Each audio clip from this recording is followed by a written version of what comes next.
I would say, hey, strip the ego. And this is an amazing experience for you over Hmm. these next 3 years. If you're talking about Volkswagen, Shane, it's an amazing experience. So be more open to learn as opposed to teach.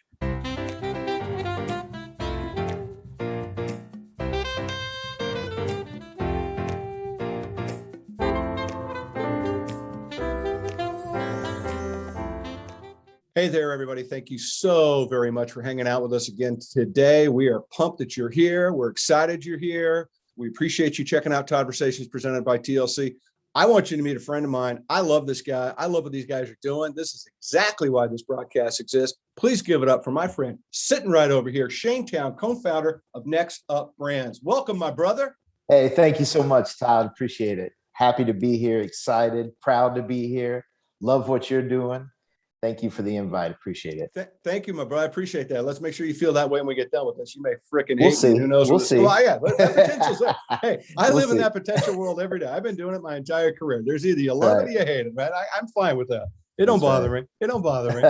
Dude, I'm really excited that you're here because you guys, what you're doing, your trajectory in your life. I mean, I've known you a long time and Right. your trajectory has changed and you're doing some amazing stuff, but I am just, Appreciate that. I'm a big fan of what Next Up is about, right? I think it's so cool what you guys are doing, and you're out lifting up young brands. I mean, young brands, even some mature brands and stuff. But you're just giving them a boost forward and some common sense and driving them into the marketplace. You've got some amazing brands, some amazing stories, which I've got a ton of questions. I especially want to get into some of your brand work that you're doing because you got some amazing. You just got some cool stories, and I think people need to hear that. Sometimes young brands are sitting around, they're trying to figure out which way to go, like a startup is doing. It's kind of crazy. What do we do? How do we do it? Right. We got to get money. We got to grow. And sometimes, man, you just need somebody to come in and mentor. You need somebody to come in and just answer some questions, some easy questions, hard questions, whatever the case may be. And I just dig that about you guys. I appreciate that. Without further ado, my brother, I'm going to get off my soapbox, start firing you a whole bunch of questions. I hope you're ready, dude, because I got a bunch of questions. I'm ready. I'm ready. I usually do. And I try to put in one or two good ones. I really do. Good. Maybe. Well, we'll see. All right, let's do it. But let's get everybody up to speed, right? I need to get off my soapbox and stuff. But what is Next Up Brand? Explain to everybody what you guys are all about. No, that's great. So Next Up Brands started and founded by myself and my business partner Dan Gutwein, which collectively between the two of us ranges multiple years in food, beverage, CPG, retail, wholesale distribution. As the years click on, we kind of look back and say, hey, the two founders have about 60 plus years collective experience. So I'll let everybody judge the ages in there. But, we came together and realized that we wanted to put together an organization that was founded in authenticity, that could help share kind of the experiences that we've had in the industry and kind of put that out there for younger emerging brands, as you said, some established, some just starting out, brand new. Yeah, absolutely. And really wanted to put something together that first and foremost added and showed value to the people that we were partnering with.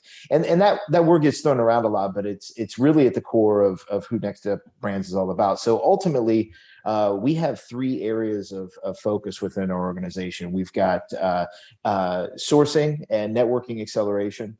We have food industry consultation. And then third, and certainly not least, emerging brands acceleration and representation. And those three main components, and hopefully we get a chance to maybe talk a little bit about this later on, or how we came to that, because that certainly wasn't our first pass at this, and that talks about evolution, and hopefully we'll get into a little bit of that. But truly, where our client partners, where we truly can produce the value for them, is when they allow us to kind of touch each one of those main components. And if we can bring all three of those together, and we're all rowing in the same direction, we're all have that same strategic vision right out of the get-go, really there's nothing that limits us or stops us in the marketplace. And it really exacerbates the value that we hope to bring to the relationship. Well, it's such a great word, value, right? And we're all judged by that, right? In business, like, what is your value? What is your ROI?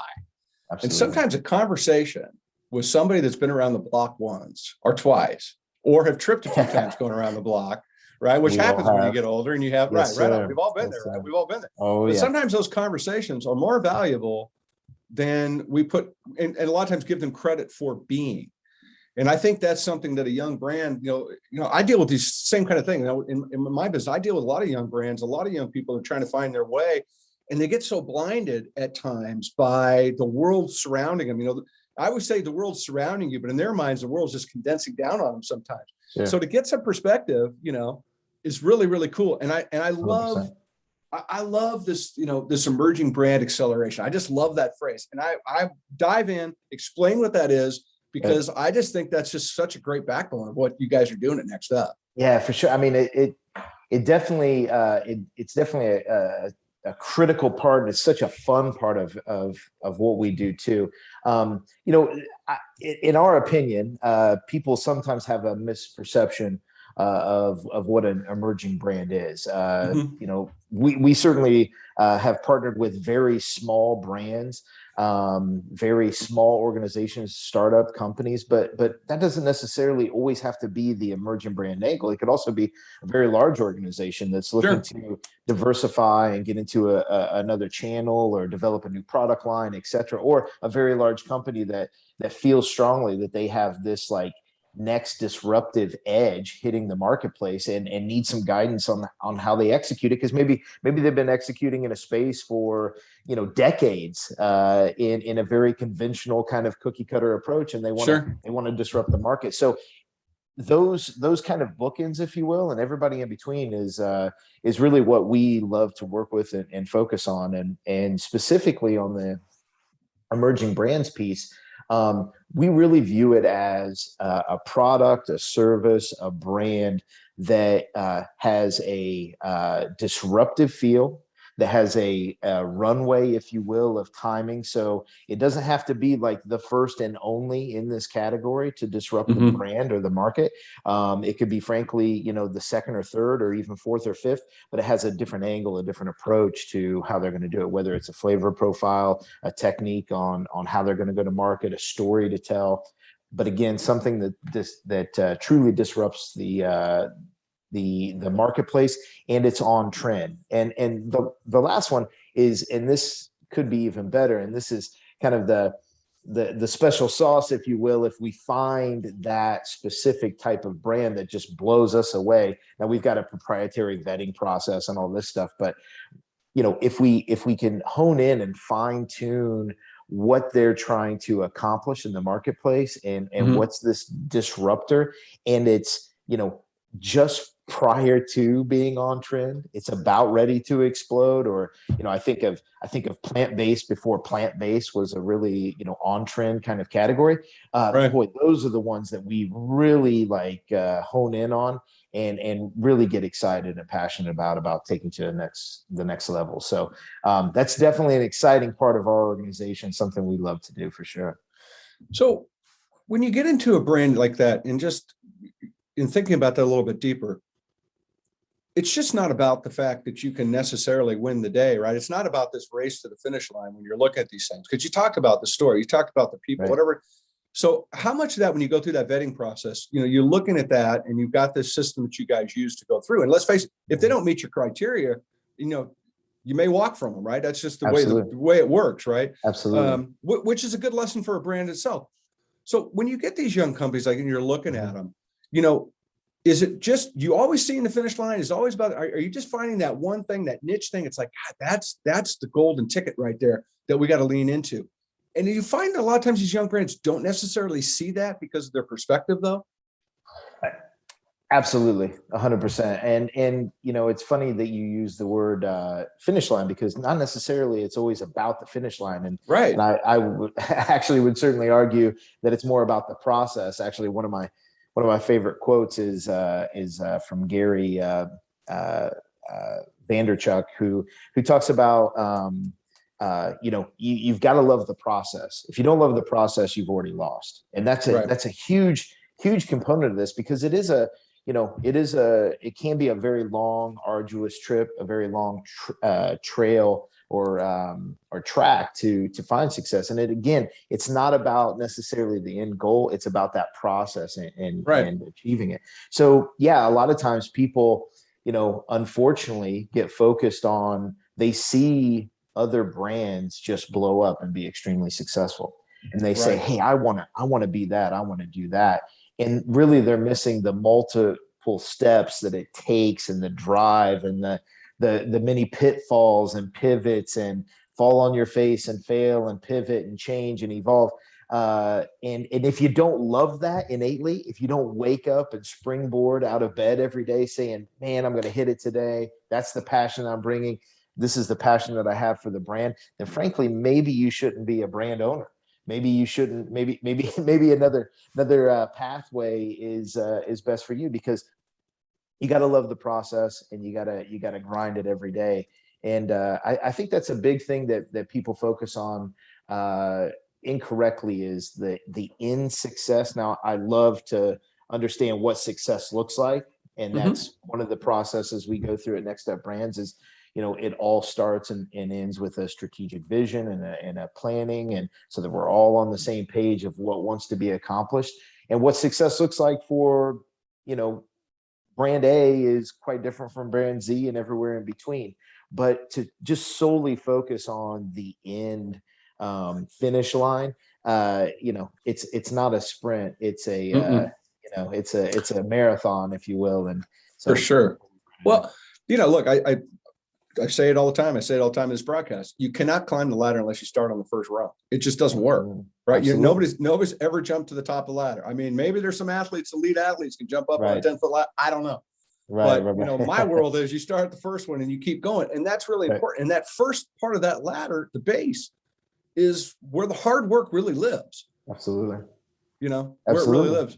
So, you guys are a big portfolio. I mean, you guys have got a lot of brands under your belt.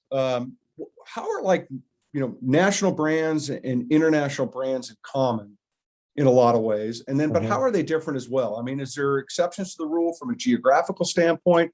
I mean, the business logic is the same, but international business, international thoughts and, trends and stuff are different. This episode of Todd-versations is brought to you by Brookfield Organic Produce. To change the way you buy organic produce, contact Rodney at brookfieldorganicproduce.com. Absolutely they are.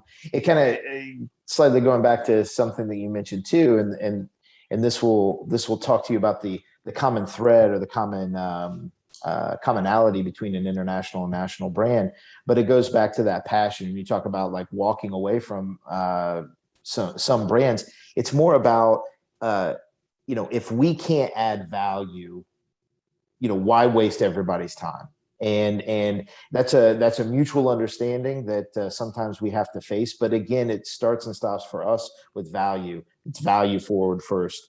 So if we've got a very arduous long vetting process before we bring on a brand, but it has to kind of gel. Everything has to come together. Sometimes we're the right fit for people, sometimes we're not. And if we can't add value, then we do have to move on. But it's, to answer specifically your question, the thing that's the common thread is the passion across the board. It doesn't matter what part of the globe that you come from. That passion for what you're doing, whether it's by God, I'm growing the best blueberry in the world, and I got to get it to other markets, or whether you've got the most amazing product line that you want to see reach as many people as possible, or that service that you're providing, etc.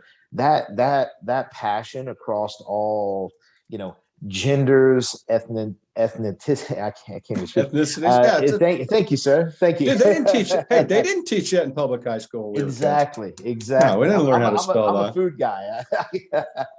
But nationally, everybody has that passion for what they do. So that's certainly a common thread. Now, where they differ it's a pretty interesting piece here, because everybody culturally has a different angle and a different way of doing business. And, you know, a little bit of a gratuitous plug here, if you will. I mean, that's really where NextUp Brands comes into this, is that we help kind of navigate and work as a liaison in between those obstacles. So, you know, whether you're a brand in the United States trying to do business in Canada, and you have to, you know, alter, you know, nutritional levels or what's written on the packaging, or you know, going back, a blueberry grower in South America who you want to understand the import export kind of parameters around that and what it's like to do business in the United States. That's where we help. That's where we help too, and try to navigate the nuances and cultural differences between the two. So, you know, I think that's a significant difference, and we're big on embracing change and challenge. So again, it kind of goes back to our vetting process. Regardless if you're a national, international brand or company, if you hold those things very passionately, that you're going to embrace change and challenge, you know, right out of the gate, I feel like we're a giant step forward of being able to work together, because there's going to be a lot of those things that need to be tweaked and evolved through the process. Well, and how does, you know, you put people through, you know, it's funny because I think about this like, hey, I'm, you know, Bob with the brand, and I'm calling you up for help. And you're like, well, you got to get vetted first. People must be like, holy shit, what the hell? I got to get vetted? What? You know, but I know, I'm not saying it's a bad thing, but it's like, it first starts with a 5K. It first starts with a 5K, and then it goes into bicycling, then swimming. So if you're not a proficient swimmer, then you can't, you know, forget about it. Well, you lost me at 5K. You and me both, brother. Trust me. No, it's we call it our MVP4, and it is a, you know, a proprietary angle of our company, but I love it though. It hits all the angles. I mean, it's not just, hey, do you have the best brand? Does it taste fantastic? I mean, some of these things, you know, are just kind of like commonplace. Of course, it's going to be phenomenally delicious, and you know, they've got to have the passion. It's the people and the process behind it too. You have to be open and willing to take advice and change. And frankly, one of the biggest things, and I just want to, I think it's worthwhile to focus on this. It has to be stripped from the ego, is what we call it. For sure, dude. Now I'm not, ego and swagger, two totally different things. I love 100%. I love swagger. You know, hit it every day. If frankly, if you're not screaming from the rooftops that, by God, this is the best X on the planet, right, what are we doing anyway? Right. So that 100%. That's swagger. I love it. Let's go. Let's rock and roll, and we'll do great things. The ego, though, we see this all the time with brand owners, and it is kind of a slippery slope, because especially as a startup, you have to be everything. Right. You know, you have to be accounting, and you're on the call, and you're doing sales calls, and you know, I mean, you're just doing everything. And right. So that kind of mentality leads you down a road where I'm the only person that can do anything for my company. And you know, we could go into how that limits your scale and your growth and all these things, but ultimately, and this is always a shock for the wrong brand owner, is there's a ton of people out there that can do what you need to do for your company that's exponentially better at it than you are. And that's sometimes a hard pill to swallow for somebody very much who created something. And trust me, I've struggled with that myself. It's tough, but the more you can be open, the more that you can ask questions, you know, understand that you don't know everything, and seek out the answers here. You know, I'll use your words on this one, to uplift. If you want to uplift your brand, if you want to uplift your company, you have to open up yourself to advice and understanding that you don't know. And we find one of the critical, kind of through this vetting process, that it's either hey, we can do this or not, is that openness to change, embracing change and challenge, but then also being stripped of that ego, because there's going to be a lot of things through the process that's going to rub you the wrong way, frankly, pro and con. That's one thing we can talk about too, like the pitfalls of scale, the pitfalls of success, which sounds odd, but that's all encompassed in the process. So that's a big one for us. I agree. And good or bad or indifferent, I say it all the time. I'm the one guy in the room who doesn't give a shit you own the company. So let's just get clear, right? Let's have that. Because if we cannot be at that level of transparency in the conversation, what good are you providing? What good am I providing? What good is anybody providing?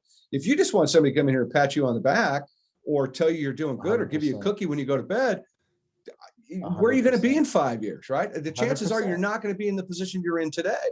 And I see that a lot of time when people hire, right? You have somebody that has that problem, and it's a problem. It's a leadership problem. It is a skill set that needs to be, it's not a skill set.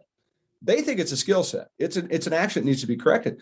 But I've seen people that hire that way, where they bring in people that do nothing but just stroke and say yes to people. It's like, good luck with that. That's a trajectory that's going to bite you in the ass.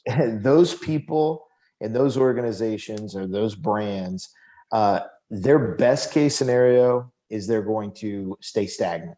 Yeah. And in a world where I say that there is no stagnant, you're either going backwards or you're going forwards. There's no like kind of mediocre. The best that they can do is have a very small period of time of being stagnant when you have yes people. And so how NextUp Brands approaches that is, again, a word that we literally put up on when we were developing the organizational structure and the concept and the model of our organization.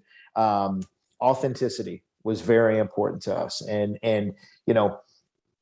the way that you're being authentic to yourself, to your brand, to the people that you have partnered with and represent, and the people that you're servicing too, the buyer side of this process.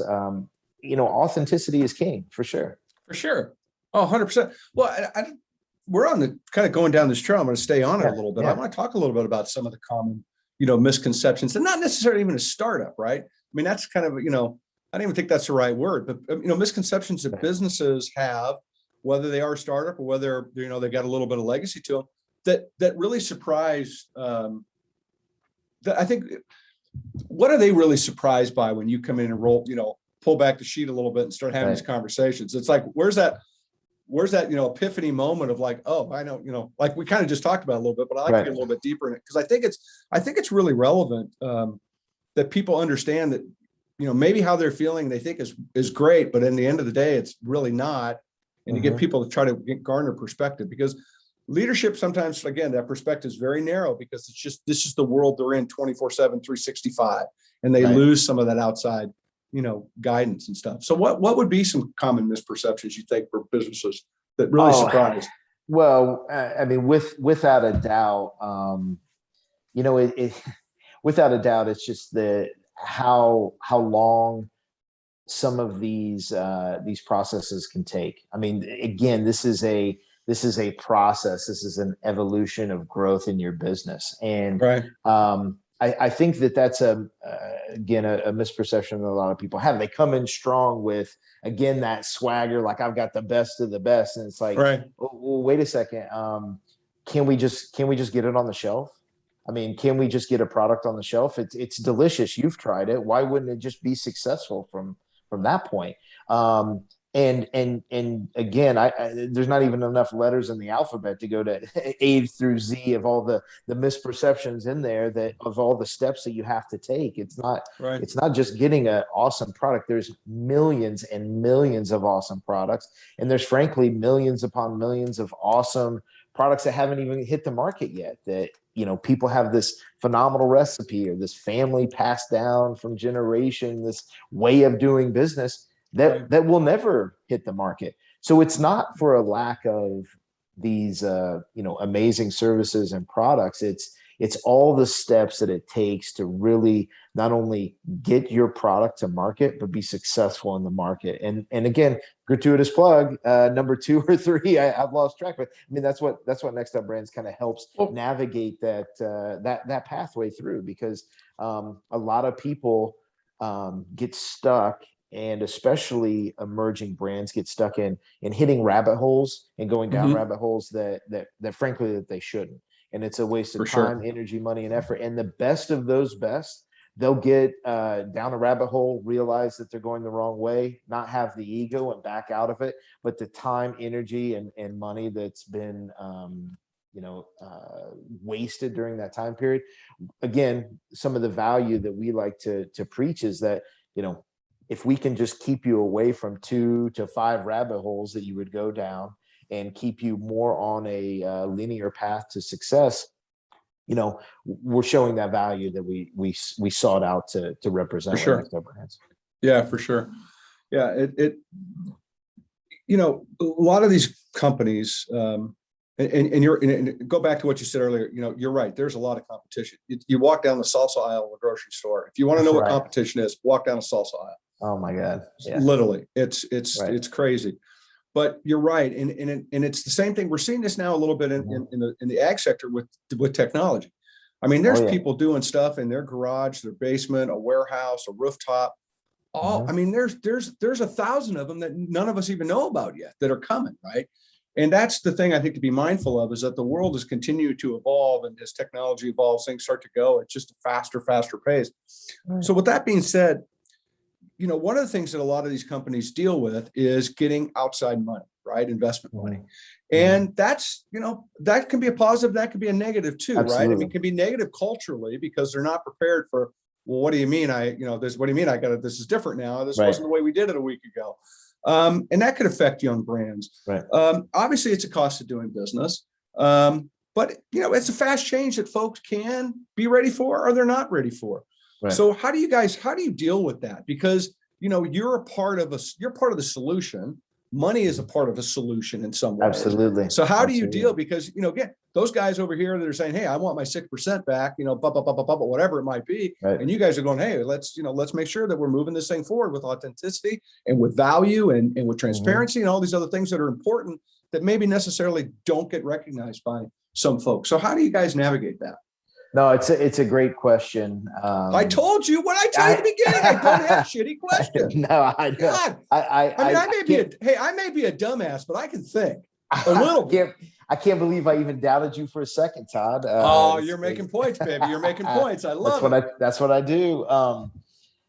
No, it's a good question, and I just want to think about it for a second, because you hit on something that's very interesting. Is that there's a ton of money being thrown every which way, or certainly it can seem that way, especially when I know we're harping a lot on emerging brands, but that seems to be certainly it's one of our focuses, but it's so apropos to this conversation with emerging brands on this space, is that on an outsider emerging brand looking in, like, my God, there's hundreds of millions of dollars being thrown everywhere. What about me? Is this the angle that I should go? Or better yet, the only way I'm going to be successful is if I jump on this bandwagon. And what kind of bandwidth as an organization do I need to surround myself in this VC funding, this bringing on money?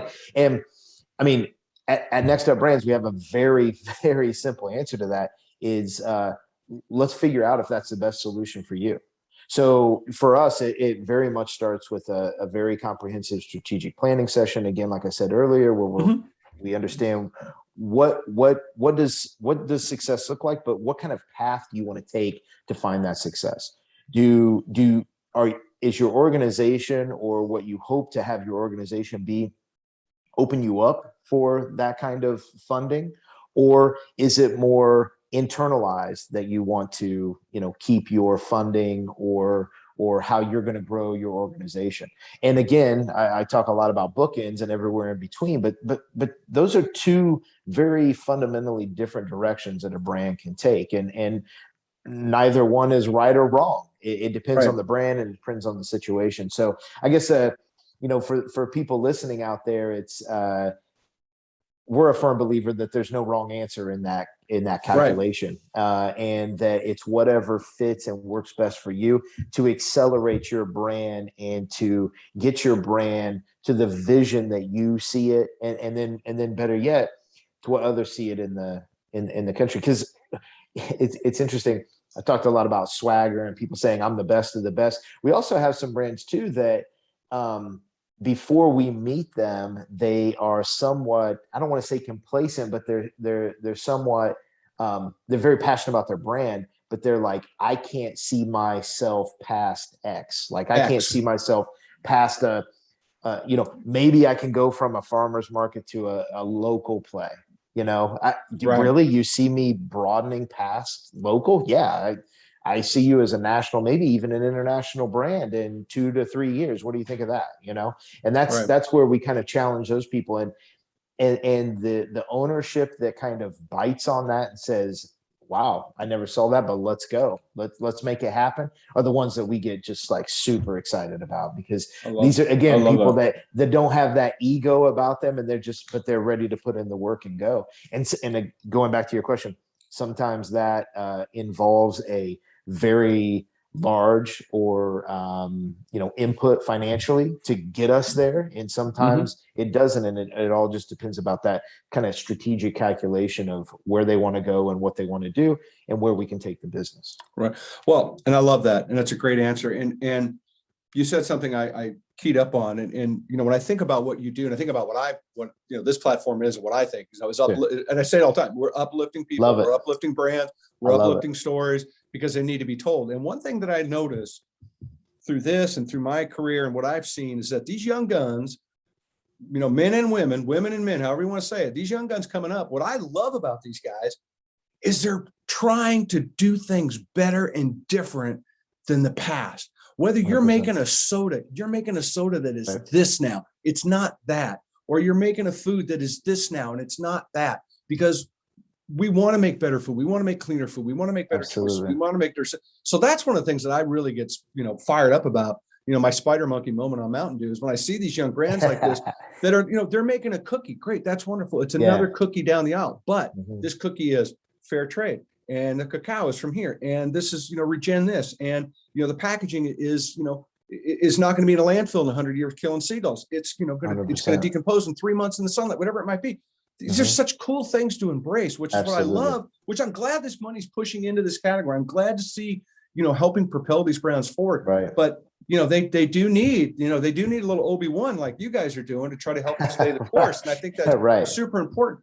So with that, I want to talk a little bit kind of about some of the pain points that you see. Yeah. Because you're seeing pain points with legacy brands, you see pain points with young brands. Whether it be labor, money's always a pain point in a lot of capacity, especially on a younger brand. But food safety is another big issue that's considered. So can you touch a little bit about, some of the pain points at some of these young companies and some of the things that you see out there today? Well, for sure. I mean, gosh, it goes back to several things that you've hit on, and it's frankly, it's all of the above. One could actually make a case that it's not any 1 or 2 or 10 pain points. It's the multitude of pain points. We go back to loving the process and knowing that they're going to come up. And a lot of my background goes back to agriculture. So I think about plowing a field, and you uncover rocks through that process. And what I always tell, our client partners, hey, through this process, not only are there going to be pain points, but we're going to realize, hey, you need to do X. And we're going to realize that there's a rock in the field that we're going to uncover. And we might have to take 2 steps back to get rid of this rock. But once we do, it's gone and we're ready to roll. And so now we can move 5 steps forward much faster. So, you hit on all of them. And again, it kind of goes back to that original question, or one of the original questions you asked me too, is like, what do people not see, or what do people, when they're starting a company, what are they not prepared for? And it's all of those things. Like what's labor going to look like? Where is the money coming? Now in particular, there's huge delays in the system right now. It's unbelievable. And it's all trickled down from one thing. It's labor. And if you say, well, I can't source an ingredient, or I can't source packaging, it all comes back to labor. The delays on machinery and imports and exports, where does it come back to? It all comes back to labor. So labor is such a critical, important piece of this whole matrix. It's a huge issue. And when we talk about food safety, won't mention any names, but we had a brand that's just getting their SQF certification to hit some very pivotal positioning points for a very large national private label launch with a very large national organization. And we couldn't, I mean, it was like tooth and nail and came right down to the wire, hitting some of these deadlines. Why? Because the labor wasn't there to actually have a certifier come in and certify the facility when they've been aces for months just sitting there waiting. Where, we talk pandemic and pre-pandemic, it would have been a few weeks, and now we're talking multiple months. So yeah, I mean, there's just so many pain points. But again, and I know I sound like a broken record, it's and that sounds odd to love that process, but loving that process and trying to find, especially in pain point times like this with labor, finding creative solutions around that, and to generate positive results for your brand and your organization. And again, that's what we try to help navigate. And we start right out of the gate with, like, let's all understand each other. There's a million pain points out there, and we're going to hit probably most of them. And if you find the win in accomplishing and getting past that pain point and moving to the next level, we're going to do great things together. But if it's an arduous struggle every time, oh man, I didn't think of this or that, then it's probably going to be an uphill battle for you, not only personally, but probably, or professionally, but personally as well, frankly. Well, no doubt. And labor's not going away. Labor, in my opinion, is going to continue to be this really, transportation and labor are the two keys. I mean, you look out in the Port of Long Beach, there's 100 ships parked. They can't get them unloaded. There's nobody to unload them. Absolutely. And costs associated with that, right? I mean, these are all these things that we need to address. I was actually speaking to a guy, was sharing with me that to get a container on a boat, was anywhere from $600 to $800 to go across the Pacific. He says the rate today is $12,000. Oh yeah, for the same container. It's unbelievable, and people don't understand what's happening with all this and how that really drastically affects things. So yeah, absolutely, and being in the Midwest and doing business along the East Coast and pulling a lot of product more on our fresh side of our business from California. I mean, what freight rates look like. Oh yeah. I mean, to say that they've doubled or tripled in the last 2 years is an understatement. It's outrageous. But again, it all goes back in our opinion to the labor piece. You mentioned freight and logistics. Well, it's because we can't find trucks. Well, why can't we find trucks? Because we can't find drivers. Truck drivers. Yeah, exactly. That's definitely an area I think there's some creative solutions to that. I know some of the things that we're doing with some flexible like LTL arrangements and some dedicated trucks on a bigger breadth of like consistent business going out. And so there's some creative nuances that can be broached in that space, but ultimately it's a pain point for everybody. The thing I will tell you, the thing that I've been so impressed about, and we talk about positivity and uplifting, as you mentioned. I've been in this industry long enough and I've sat on this side of the desk from a buyer side where maybe I'm getting softer the older that I get, but it's like that sounds like a you problem, not a me problem. Like, you can't get it here, then get it here. And what I've seen, and I think this is one of the positives that I think is starting to maybe evolve in our just food industry as a whole, is people are understanding that just because you have issues and delays and concerns, it doesn't mean that you're not a successful brand, you're not a successful company and business. And people are starting to to some degree kind of understand the totality of doing business with a brand, with a company, especially one that's just starting out, that maybe doesn't have the leverage that a mega corporation has in their own fleet or what have you. And there's an understanding, because I think there's an overarching just ability to say, I get it. When can you make it happen?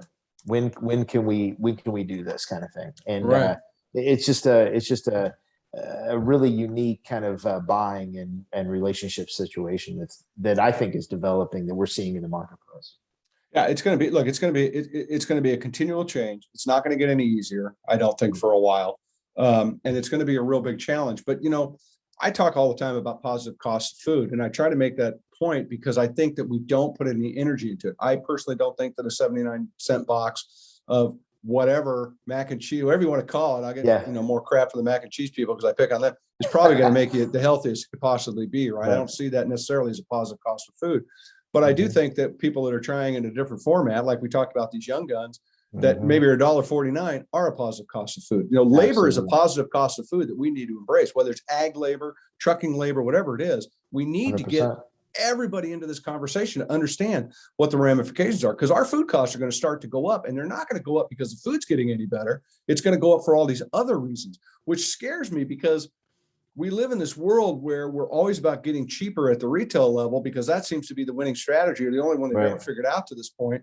But how are we going to get better at that? And I think we have to get better by letting people positively understand what's affecting it. Because what I don't want to see is that all these costs go up, labor goes up, trucking goes up, and then we're grinding the grower down to get cheaper. And hey, find those, make your infrastructure better. That train's left the station. There's no more, we can't bleed these guys any harder. When you think about 9 cents of every dollar getting back to the farmer, we got to stop, and we've got to get our arms wrapped around this and tackle these things and solve some of these problems. Ag labor is a problem that has to get solved. It 100%. Just needs to solve it, and we'll figure out how to deal with it, but we don't ever solve it. Right. It's just continual domino. Right. So sorry, I got off on a tangent, but you fired me up a little bit. You fired me up, baby. Hey, this is why I love you, brother, because you've been passionate about this for decades, ever since before I had gray hair. Well, I was gonna say when I had hair, but I don't think I've ever had hair. You haven't known me since then, so. Yeah, I'm not. Yeah, no, you haven't. I haven't. No, you haven't. No, you haven't. Call it what it is, man. So, you guys, you got a very diversified portfolio. I talked about it earlier. I want to get a little bit further in the weeds, and I'm going to ask a few questions. But you guys are all over the board. I mean, you got peanut butter, you got tequila, you got soups, you got ag technology. Guys growing in greenhouses, doing less. You got all kinds of stuff on your thing. You got nuts. You got it all. That's a challenge, right? Because you're playing, you're good at a lot of things. It's hard, right? Because you're over this broad thing. So you're herding a lot of cats through these channels. There's no two ways about it. Right.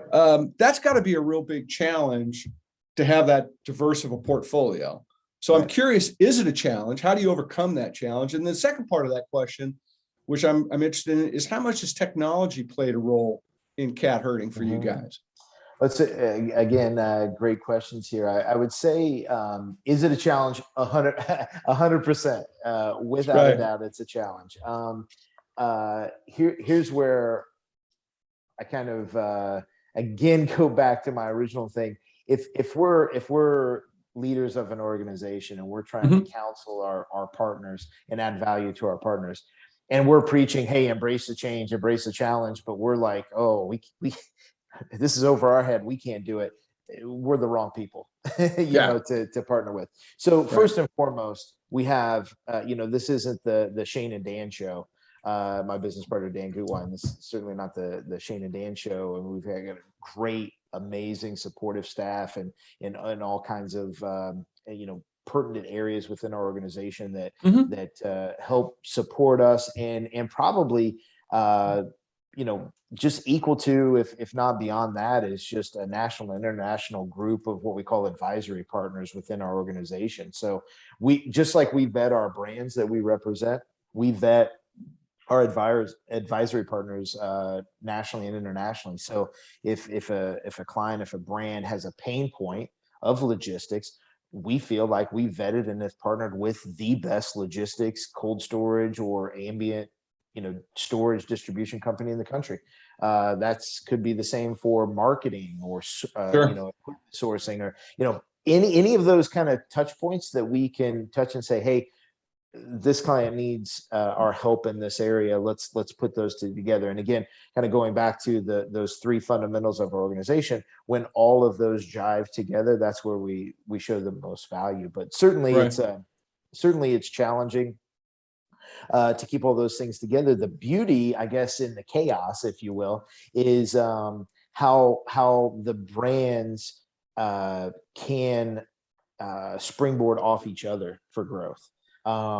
Whether it's a buyer contact, whether it's a logistical strategy where we're teaming up if I've got one brand here that can't get to the West Coast for under X many pallets, well, can we leverage that with multiple brands that we have under our portfolio to kind of leverage a logistical solution, kind of going back to what you were talking about, some pain points there. So again, it's not about there's a linear path to success.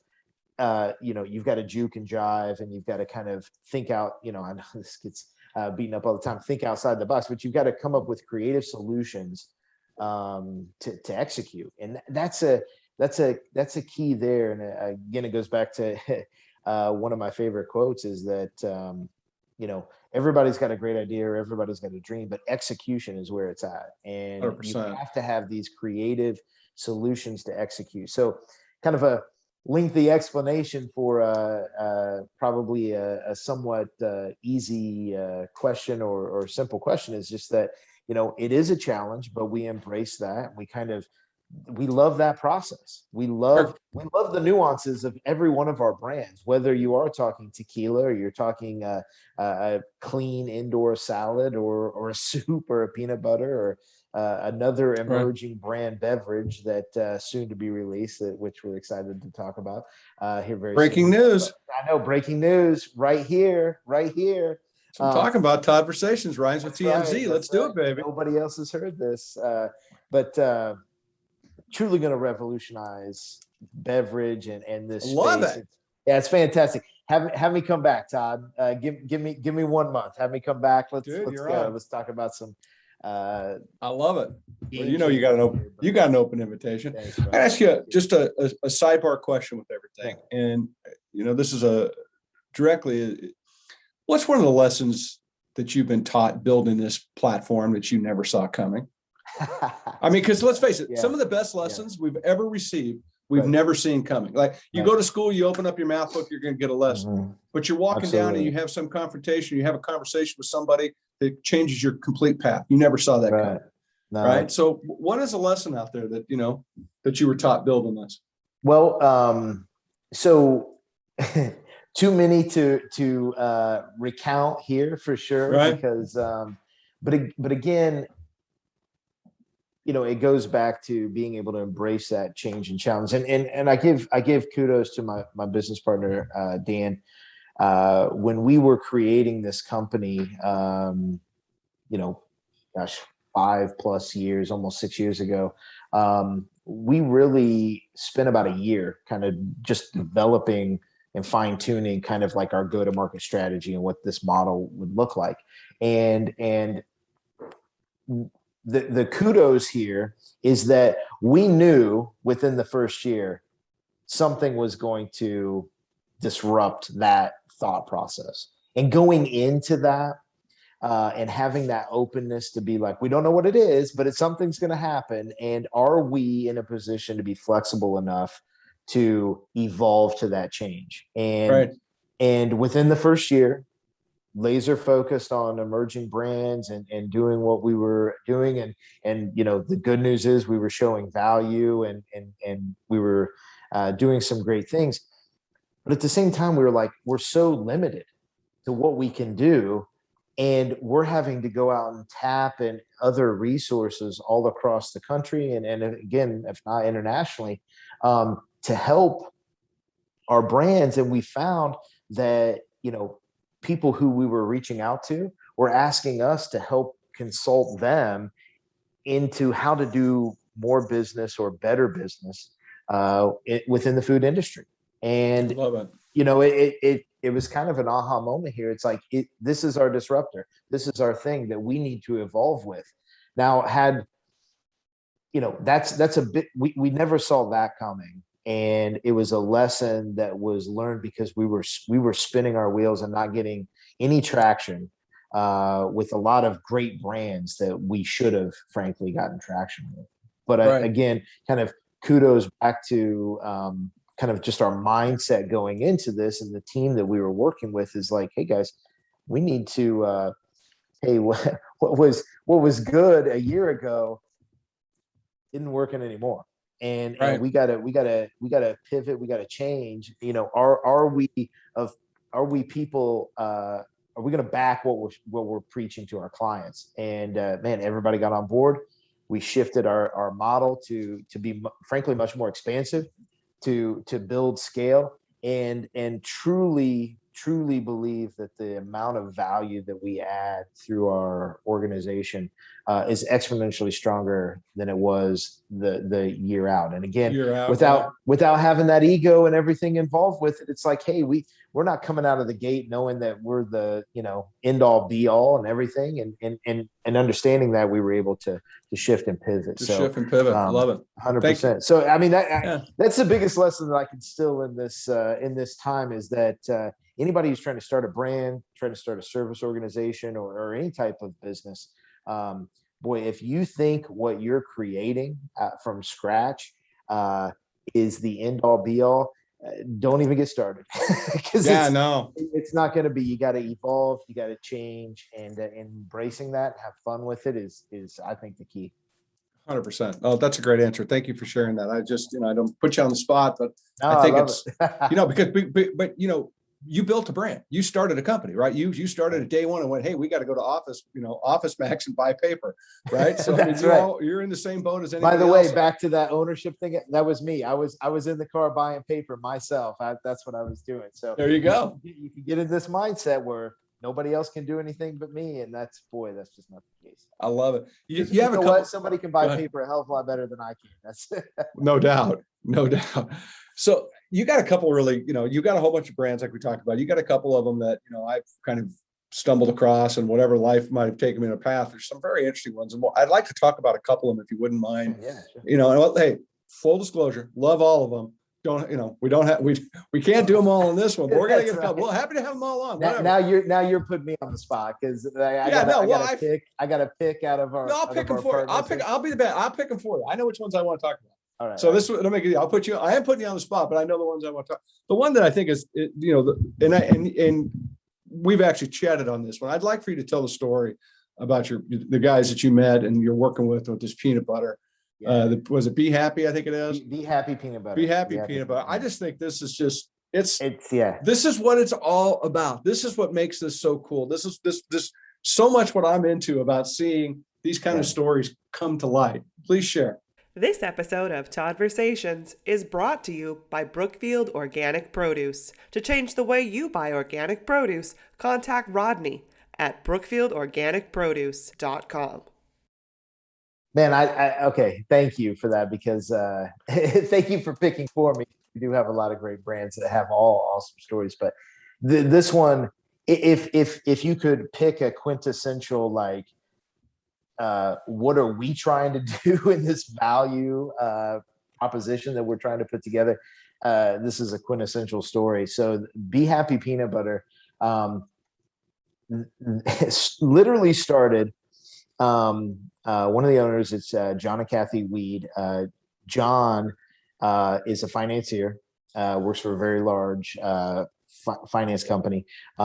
He wanted to teach his children econ, just basic economics, and to try to figure out, like, hey, we want to give the kids like a project, a task for the summer, like a farmer's market task, and they used to make their own peanut butter in house, and it was really it's not so much a peanut butter, and I won't get into the regulations of how much percentage of peanuts have to be in peanut butter and all that stuff, but it's more of a snack mix and that you eat with the spoon. And they would give it as gifts at Christmas time, and people loved it, and they put this market together. And I remember one of the original conversations that John had with me is like, we only signed up for every other farmer's market, not even on a weekly basis, because we didn't know how successful, the peanut butter would be. And like typical startups, it's in like just kind of makeshift product and all this stuff. Yeah. And, I found them actually prior to even starting NextUp Brands, and was doing just a little bit of like localized business with them. And I just knew they could be huge, but again, you don't know how, the why. And so then fast forward to NextUp Brands, they were having some just very like localized success. we did our thing. We got together. We saw what success looked like for them. We put the strategic planning process together. And so literally this group that started out as an econ lesson for their children is literally now not only a nationally known brand on the shelf with major, I don't want to mention any names, but major retailers across the country, but also is heavily into private label for these programs too, and is literally on a weekly basis sending truckload volumes all across the country. From an econ project to literally that is a success story that warms my heart, because it here's the thing. It wasn't just that overnight success. It was all those things that we're talking about.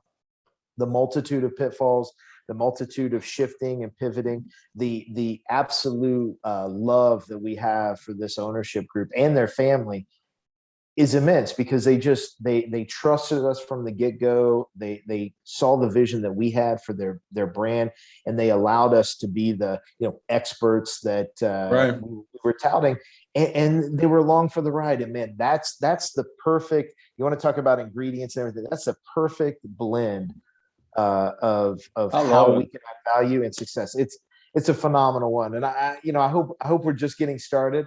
And we're gonna keep rocking and rolling this thing. But they're having fun. We're having fun. It's I think the end consumer is loving it too, because the sales keep increasing, and that's wonderful. About it. It's not about just getting it on the shelf. You gotta keep it going. Well, exactly. I just love the story. From kind of a stumble along. Let's see what we can do. Absolutely. Teach your kids something. Go to a farmer's market, and all of a sudden now you're a baller brand out there. And I have a short period of time. Now both of these owners had full-time day jobs, right? Yeah. I have this great picture. It's gosh, I don't want to quote the wrong thing. It's like 11:30 midnight or something. They're in like their production coats, and they're in there like scooping peanut butter into jars because we got this huge order, and we're in this like size that now feels like a closet. And I remember taking a picture of them. I said, "See this picture? 3 years from now, we're going to look at this picture and you're just going to be blown away." And they're, "Oh, Shane, come on now, love what you're doing, but we'll see what happens." It's off the chart. It's fantastic. Yeah, we got multiple facilities. It's fantastic. That's what I love about. Love it. I love about lifting up these cool stories. That's right. And it's good, healthy food, right? At the same time. 100%. 100%. Now, I don't know if you eat an entire jar of peanut butter, you're going to say, "I just did my body good," but it's one of those indulgent snacks that you've been satisfied by, and you're not like, "Wow, what did I just do?" I just didn't pound like a big bucket of ice cream or anything. It's like you got some energy, you got it going, but it's an indulgent snack, but it's clean products. It's good stuff. Well, let's well, speaking of indulgent snacks, let's talk about your tequila company. So this way, that's right. I can pick, that way I can, like, hey, by the way, if they need the address, they can send a few over. I'm just saying, from peanut butter to tequila. I love it. We'll talk about, I want to talk a little bit about your tequila brand a little bit, just because, it's liquor sales, alcohol, obviously with the pandemic, liquor sales are up. There's a shocker. That's right. But it's a big deal. And if you take a look at especially tequila, like every celebrity on the world, has got a tequila company now for, type of deal. It's a pretty hot market. And some of them have done very well. Mr. Clooney sold for a number, I think it had a B in front of it. So tell us a little about your tequila company real quick. Well, you want to talk about sidetracking me. I every time I think about that, it just blows me away. But it's just a phenomenal story too. I mean, it's literally generations in the produce industry. So true produce experts teaming up with centuries old tequila production. And it's where like these two kind of old school worlds collide with technology, and this new patented proprietary technology of truly on a molecular level infusing fresh fruit with 100% blue agave tequila. And it's truly the only product on the market that can claim that, because there's legalities of claiming blue agave when you've got flavoring in it, and there's zero flavoring. It's on a molecular level. It's real fruit, real lime, real pineapple. And it's just such a cool story, because it's like you want to talk about, again, embracing change and challenge. You have generations of produce experts who you would imagine would be very, blinders on. Then you've got like centuries old tequila, again, blinders on. And wait a second, there's this new technology that's going to bring these two groups together. They've got to really be able to think, independently and future forward to kind of understand what kind of on trend product that could be and really disrupt the marketplace. And just how it came together so beautifully, and the results of that are so cool. So I love it. Look for Tuco Tequila. That's my plug. Tuco. I love it. Well, I'll look forward to my liquor cabinet. Please do. UPS. It's on its way. The party's at my house. Come on, that's everybody. Right. We're gonna have a great time. So one more I want to ask about, only because I'm a big fan of ag technology. I'm a big fan of recognizing that if we're going to feed all these people that are coming, including the aliens, we're going to have to get our shit together and figure out how to do it, because water's a problem, labor's a problem, soil's a problem, climate's a problem, temperatures, all these things are problems. Ag technology 100%. Is a way of solving that problem, and it's controversial in some ways and it's not in others. And I totally respect all sides of the argument around it. But you've got a brand that's coming up that's just got themselves kind of pull the sheets back a little bit. They're out in the public domain now, called Uplift. Can you talk a little bit about what they're doing and their trajectory and for sure. And it's a greenhouse product, that's doing leafy greens and stuff. So I'll preface that a little bit. And even to clarify a little bit, it's 100% indoor grown. And completely 100% closed environment. And it's kind of a good third or fourth brand to talk about here, just because you've gone from like the econ lesson up to a major national brand, and then you've got very successful old world kind of groups coming together with technology. This is one where it's a totally different example, where this was and is, as you well know, Todd, kind of an international concept. A lot of this technology comes from the Netherlands, this very kind of international kind of scope of changing the growing technology and just how we're going to market and growing product because of all those reasons that you just mentioned. So this was almost like it's a large program that becomes palatable or tangible, and that's where NextUp Brands came in. I mean, that one, we literally took a concept product and technology and helped them craft everything from scratch brand up to marketplace. So that one we just had an absolute blast with, and you said it's Uplift Produce. We love that name too. I know you use that a lot. Love it, because we feel like the word uplift is uplifting communities that we support through our agriculture, because there is a give back, and we're supporting the labor and economic revitalization of neighborhoods that we go into to build these complexes. We're uplifting nutrition because it's ultimately ultra clean product in a closed system. So you don't have outside contaminants and foodborne illnesses and things like that associated with it. So we're saying uplift the health and quality of food, and then uplifting the environment, making our contribution to the environment, and using 100% recyclable containers, post-consumer plastics. Again, a very sustainable way of growing, and lack of resources.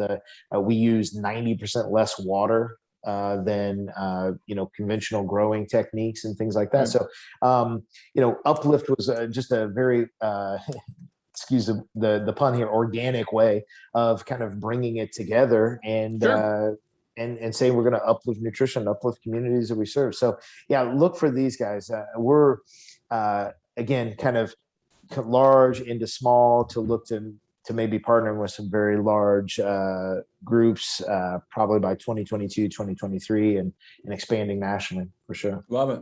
I love it. I just, like I said, big fan of what that space is doing, and a big fan of what it's going to do for our future. It's growing leaps and bounds and evolving leaps and bounds every day, and it's really exploded in the country. But it's really cool stuff. Really cool stuff. I love it. something about you that, and I'm kind of shift gears a little bit off this, and just a couple different things I wanted to touch on a little bit. One of which is that, and I know this is important to you, and I think when I hear you share your story about NextUp, and I hear you talk about, what you're doing for brands, why you're doing it, where you found, your voice, right? Every company has a voice, and you've shared your voice, right? You've shared it passionately, you've shared it eloquently, you've shared it very honestly with everybody about, here's the process, good and bad, take us or leave us, right? If it doesn't work, it doesn't work, right? That's a part of finding your voice. What's inspiring you out there today, right? Because I believe that you're like me. You use the word mentor and mentoring, and you don't use you use it like I do. Use it because it has meaning to you, right? Can you touch on that a little bit for me, because I think that's just such a valuable part of you. Thanks. I've been so blessed throughout my career to have just, amazing people that I reported to and mentors throughout my career, throughout my life. Again, both personally and professionally. And I think that's and we've talked about this separately too, such an important part of growth, again, both professionally and personally. And I just, it's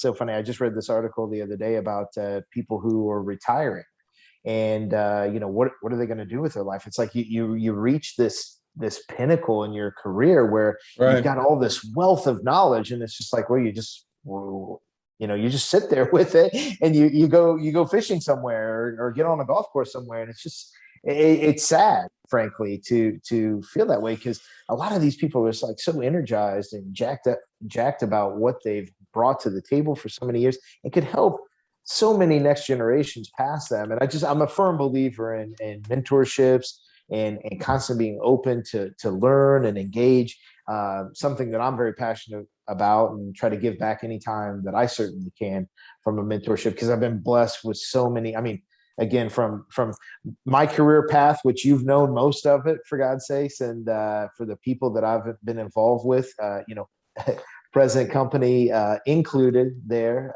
from a mentorship side. Man, it's just fantastic, and it's such a critical part of people's growth that I hope people try to embrace that every day, and really find time to be a mentor to people, and it doesn't have to be age specific. I know I started with that with retirement. It could be younger mentoring older, and vice versa. It doesn't matter at all. It's just a sharing of knowledge and openness. Gosh, I've said this 5 times now. Uplifting, that communication, and that feel good mentality. I love it, and I agree. 100%. Thank you for bringing it up, because I know it's important to you too, and certainly important to me. And one of those many reasons why we modeled NextUp brands around this, that authenticity. I was taught that from very authentic mentors throughout my entire life, and it's just something that really resonated to be a very, very strong part of my growth. It's about creating a friendship. It's about giving back. It's about making time, and that's one of the really interesting 100%. Things when it comes to mentoring. It's you don't have to go to a special school. You don't have to get a certificate. You don't even have to wear a t-shirt. You can wear a dress shirt. You can wear shorts. Nobody gives a rip. But it's about giving up of your time. It's about giving up of yourself in a mannerism that gives back to people, that inspires. Some of the greatest things to me today, looking back at the trajectory that I had, is getting a text or a phone call from somebody wanting to chat with me. 100%. And it's like, and it's on a subject matter that's like, I didn't see it coming, and this and that. I'm like, wow, that's great. Thank you for your time. That is so important, right? We've got to give back. If we want to make positive changes, if we want to uplift, I'm going to say it now. There you go. I'm on the bandwagon. If we want to uplift, we want to make positive changes. We're not going to do it just relying upon them happening. We have got to invest in those changes. And that means we have to invest in the people like NextUp is doing, right? You're taking the fear out of some of these conversations for people. You're helping emerging brands, drive forward. You're helping them move these young brands, whatever the case may be. Those are positive costs of food. Those are positive costs of doing business that we need to embrace. And I think mentoring, I think it's just so simple to do. And it's nothing more in a lot of ways than when you see somebody going to get a cup of coffee, go behind him and say, how's your day going? Right? How's Absolutely. whatever. I mean, Absolutely. it's not hard to do. And I wish people would do it more.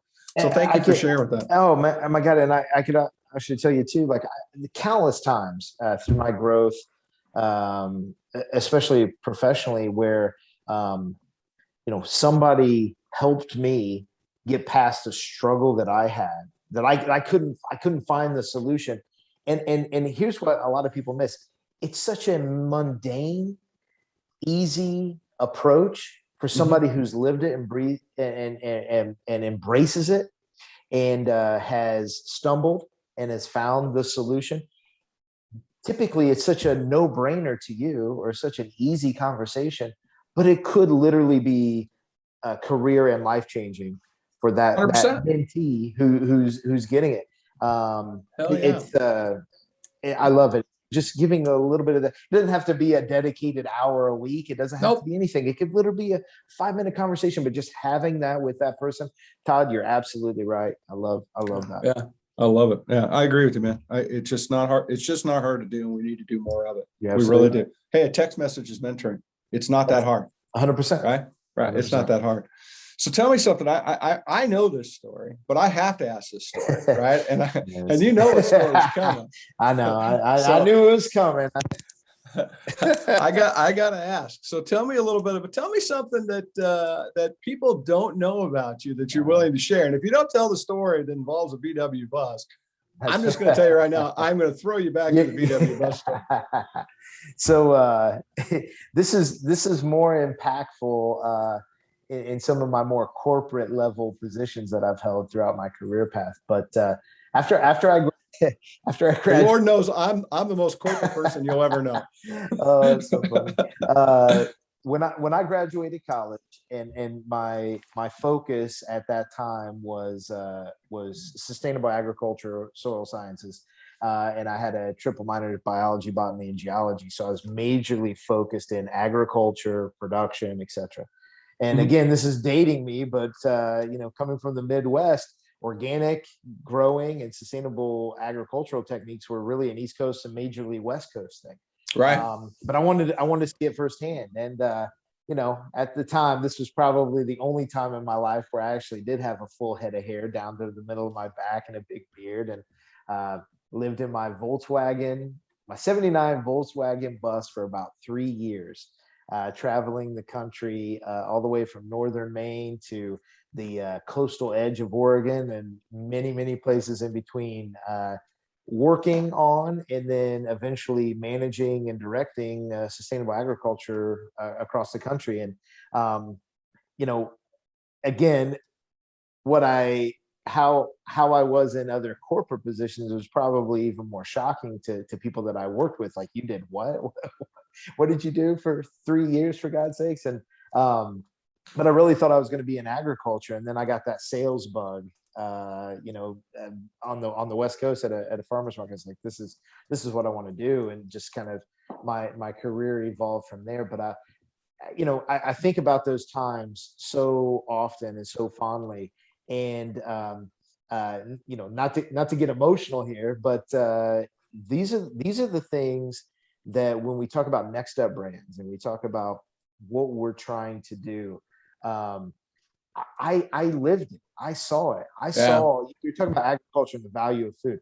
I saw the sun up to sundown, and oftentimes well past both, the blood, sweat, and tears that farmers put into the land, and everything about them, and their success or failure was just a hair trigger away, either side, depending on what was coming down the road, from whether it's water rights to rain to fires to whatever. It's just on a hair trigger. And I saw the toil and the lifeblood and the friendship with all that, and it's really, again, at a cornerstone and a significant part of our model at NextUp Brands, because there's a lot of passion, there's a lot of belief, there's a lot of energy out there, and drive for what people are doing, and it's only it's only a way to give back if you're going to bring an authentic nature and Sure. passion to that as well. So it's always touched me. I love that time. I was probably the healthiest and most in shape I've ever been in my life. Wait, you were like Kane from Kung Fu. You're walking the earth, man. Oh man, yeah, absolutely. I love it. It was fantastic. It's a fantastic time, and I draw back on those situations often. So thank you, Todd, for asking. I had to throw it out there because I knew it was a great story. I knew you wanted to hear that story because you love it. There's other associated with it. We'll save for the next one, but we'll save for the now. We got to just tease it. It's a little tease story. It's a little tease. We'll get pictures. We'll do a picture on the screen next time. Okay. All right. You ready? Are we wrapped up here? Let's go. We're getting close. All right, you ready to have a little fun with me? You gonna play a little TLC trivia for cash and prizes? Oh boy. Yeah, no, you knew it was coming. If you didn't know it was coming. All right, here we go. You ready? All right. What name a country that starts with the letter F? France. I know fuck isn't a country. France, good call. Very good. You know, there's not very many of them. There's only France. There's France, Finland, Fiji. Oh, nice. Okay. Yeah, no, don't throw that question at me. I'll nail all three of them. What was your nickname? What was your nickname growing up? Shaner. Nice. Shaner. Mine was and I had Towner. Counter. Towner. Towner. Oh, Towner. I thought you said counter. It's like that. People call me Shaner. People call me Towner. Yeah, I don't know. The Towner one sounds creepy. I'm going to go with Shaner. Yeah, I'm going to go with Shaner. That's right. If you where would you like to time travel to, if you could? Ooh. That's a tough one. I know it is. God. You want me to help? I'll give you my answer. My Yeah, answer yeah, now, because I've been thinking about it, because I've asked this question a couple of times. Yeah. My answer now is I think I'd like to go forward, maybe like 50 or 100 years, because that's, I just don't see 50 or 100 coming my way. I don't know, maybe not. But I'd like to just see where this shit all ends up. Yeah, see, this is where the host has the advantage, right? Because I'm sitting here thinking, okay, where would I go back to? And I was about ready to ask you a question. Can I go forward here? You can go forward. Yeah, see, everybody goes back. That's my thing. It's like, I'm going to go forward. No. I was thinking like, yeah, I'm with you though. I would like to go forward. I'd like to see where this ends up. Or even and hopefully for the positive, what pivotal thing finally has to happen for there to create full change. We'll see. Oh yeah. Hopefully it's full change for the positive, not the negative. I'm 100%. I'm all about it. So you travel a lot like me. We put a lot of time in airplanes, right? And this is my new favorite question. Okay. What's an airplane pet peeve of yours? Oh my God. Easy. Bare feet. I hate bare feet. Dude, you're in an airplane. Why are you taking your shoes off? I mean, bare feet. Yeah. I can tell you so many horrendous. Oh, I have them too. I have more. I've got more pet peeves, but that's and I just want to add to that the people that do the bare feet and walk to the bathroom with their bare feet and come out of the bathroom with their bare feet. That right there, we're done. I'm done. I don't understand any of it. I don't get it. Oh, we could do a whole show on airplane pet peeves. I got them all. It, man. I got them all. So with that question, here's my last trivia question. All right. Because it seems absolutely appropriate. Who invented the word vomit? Ooh. William Shakespeare. There you go. No, why would I couldn't even try to make that up. I couldn't, you know what? I couldn't try to make that up because I don't give a shit to try to make that up. You could have told me your mom and I would have believed you. Exactly. That's the kind of relationship. William Shakespeare. I just wanted to show you how culturally. Well, I wanted to show you my cultural side. Dude, you've been a blast to talk to today. You really have. I really appreciate it. I appreciate the way that you've you've shared openly. You've talked about, we've talked about your business and what it is, and that's and that's and that's why I wanted you to come on, because I love what you guys are about. And I love, helping brands accelerate and emerge and come out and to find a voice. And I got one final question I want to ask you though. Okay. You've walked a heck of a good journey, right? And you really have, from being back in the, starting with college and being in the Volkswagen and the things that you've done in your career. Let me tell you, If you, a mountain of failures, a mountain of failures, and we all hopefully are. we pick up and No, learn from we it. all Love are. it, Look, love it. look, Embrace the path. If you're, well, I firmly believe, look, your failures is what makes you successful, right? Yes, sir. Yeah. You know, and I think that's really, really important. But what advice would you give VW Shane today when you think back? That's something everybody should know. Oh man, that that's you've a good learned. one. That's a good one. Well, the first thing that comes to mind is that ego. I early in my career, I found some pretty fast, pretty quick success through my career path, and worked my ass off to get there for sure. Right. Very, very proud of that. But there was some ego that came along the way with that, and I even back then, fresh out of college, thinking that I knew how things should work and running operational production across the country. I would say, hey, strip the ego, and this is an amazing experience for you over these next 3 years. If you're talking about Volkswagen, Shane, it's an amazing experience. So be more open to learn as opposed to teach. Yeah, I love that. That's great advice, dude. That's great advice. Thank you. Thank you very thank much. you. From the bottom of my heart, Appreciate the opportunity, brother. Love what you're doing. Keep it up. Keep driving. Love it. Love it. Thank you. Well, we're glad that you guys are a part of it. We're glad you guys are supporting and being a part of the team here. And we're having a lot of fun with Todd-versations. We're just blessed, like you say, we're blessed to be able to get back and to be able to create this platform. We've got such amazing people coming, and like yourselves and others, just sharing stories, just trying to uplift, trying to give somebody, like, one person gets something out of these conversations, that's a win, right? And 100%. that's the goal. One's a win. Two is, who cares, right? One's the win. Right. That's awesome. And so, we're excited about that. So I appreciate from the bottom of my heart you taking time to hang out with us. And absolutely. Thanks everybody for listening and hanging out. We appreciate you. Don't forget, check us out, listen, rate, review, subscribe, all that shit you're supposed to do. Those young kids are telling us to tell you guys. We appreciate it very much. Thanks everybody for being with us. Thank you.